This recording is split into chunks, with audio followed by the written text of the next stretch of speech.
This 4th of July, fireworks might be lighting up the sky, but for the majority of Americans, the celebration of freedom feels wrong. The contradiction at the heart of this holiday, celebrating a break from tyranny while witnessing democratic institutions being hollowed out from within, has become impossible to ignore. For those who once believed in the federal government's commitment to liberty, equality, and the rule of law, this year's commemoration feels more like a warning than a triumph, with Trump's grotesque spending bill being signed today, throwing 17 million Americans off Medicare and pushing millions more into poverty with tax hikes, while people of color are systematically kidnapped from the streets by masked federal agents and in some cases fed to alligators. But this sense of unease is not new to everyone. For communities of color, the gap between American ideals and reality has always been painfully clear. The country's promises of freedom and justice were not designed to include everyone. And to quote a short passage from the Declaration of Independence, July 4th, 1776, we hold these truths to be self-evident, that all men are created equal, and they are endowed by their Creator with certain unalienable rights, that among these are life, liberty, and the pursuit of happiness, that to secure these rights, governments are instituted among men, deriving their just powers from the consent of the governed, that whenever any form of government becomes destructive of these ends, it is the right of the people to alter or abolish it, and to institute new government, laying its foundation on such principles and organizing its powers in such form as to them shall seem most likely to affect their safety and happiness. What's different today is that political divisions are intensifying and becoming harder to deny. Authoritarian tendencies are no longer hiding in the shadows. Across the country, we're seeing a deliberate, organized rollback of civil rights, racial equity initiatives, and democratic norms. Discussions of race are being banned in classrooms, books being pulled from library shelves, protections that took decades to win are being dismantled with stunning speed. The effects of this backlash are widespread. People from all backgrounds, teachers, artists, public servants, lawyers, even judges have lost jobs, funding, and institutional support under the Donald Trump regime. Long-standing public trust in government and civil society is eroded. Yet for marginalized groups, this is not a new story. It's confirmation of what they've known all along, that the American experiment often fails to deliver on its own ideals. I've often said that the American dream was not much more than genius marketing. The greatest country in the world said it was because it knew it wasn't. It failed to educate its citizens, even close to the standard of its neighbors and allies, and brainwashed its people to think that universal health care and public services were a privilege and not a basic human right. And yet, despair is not a strategy. Giving in to cynicism only serves the forces working to undo democracy. Apathy is not neutral, it's surrender. The truth is, democracy doesn't sustain itself. It doesn't pass down fully formed. It must be built, defended, and rebuilt by people willing to participate, especially in times of crisis. That participation doesn't always begin in courts or in Congress. In fact, in this moment, the most powerful acts of democratic renewal aren't coming from Washington at all. They're coming from the grassroots. They come from people showing up in their neighborhoods, schools, workplaces, faith communities, doing the difficult work of making freedom real where they are. Public protests, no kings, women's march, the coming together of the people with like minds. And exhaustion is understandable, so is grief, but disengagement only makes it easier for anti-democratic forces to take root.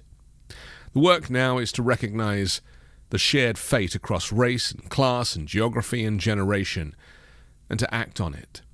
When we connect our struggles, we can build collective power. Disconnection, by contrast, is exactly what autocrats count on. Second, we must use this moment of instability as a chance to imagine what a better democracy could look like. Instead of asking what could we do given the limitations of this moment, we might ask, if we had already built the future we want, what would we have done to get there? This reframing frees us from the constraints of fear and allows us to think creatively and boldly. From that imagined future, we can work backward to the present and ask, what actions can I take today? Where can I plug in? What kind of agent of change am I willing to become? One powerful step is involving those most directly impacted by injustice in designing the solutions. Democracy must not just be symbolic, it must be participatory. We must examine who benefits from existing systems and who is left behind, and then do the hard work of reimagining those systems to serve everybody equitably. Meanwhile, even where formal equity work has been banned or defunded, like in public universities and state agencies, quiet resistance continues. Faculty staff and advocates are building informal coalitions to keep justice-focused efforts alive. Some court systems are also responding to community calls for racial equity, launching collaborations between judges, attorneys, and residents to address bias and access. Democratic leader Hakeim Jeff held the House floor for more than 8 hours last night, taking his sweet time with a marathon floor speech that delayed passage of Republicans' massive tax and spending cuts legislation and gave his minority party a lengthy spotlight to excoriate what he called an immoral bill. As Democratic leader, Jeffries can speak for as long as he wants during debate on legislation, hence its nickname on Capitol Hill, the Magic Minute, that lasts as long as leaders are speaking. He began his speech at 4:53 a.m. 8 hours, 44 minutes later, he broke the record set by then Representative Kevin McCarthy of California in 2021 when he was the GOP leader. I feel an obligation, Mr. Speaker, to stand on this House floor and take my sweet time, Jeffries said as he opened. The speech pushed a final vote on Donald Trump's tax bill, initially expected in the early morning, into the daylight hours. The New York Democrat used the time to criticize the bill's health care and food aid cuts, tax breaks for the wealthy, and rollbacks to renewable energy programs, among other parts of the bill that Democrats decry. This kind of leadership is what gives us hope, and it's also what defines the next generation of political possibility. Nowhere is this more evident than in the work of New York State Assembly member Zoran Mandani, a Democratic socialist from Queens. As the son of immigrants and a former housing councillor, Mandani represents a new wave of lawmakers who aren't beholden to establishment politics, but are deeply connected to the communities they serve. Mandani's politics are grounded in care, justice, and imagination. He's taken bold positions on housing, labour rights, and policing, not as rhetorical gestures, but as part of a larger strategy to empower ordinary people. In the face of corporate lobbying and machine politics, he has remained unapologetically aligned with tenants, workers, and marginalized groups. And unlike many politicians who speak vaguely of hope, Mandani models it, showing up in tenants' unions, organizing alongside gig workers, fighting evictions, not for headlines, but for outcomes. This is what the future of democratic politics could look like: bold, community-rooted, multiracial, and unafraid to take risks for justice.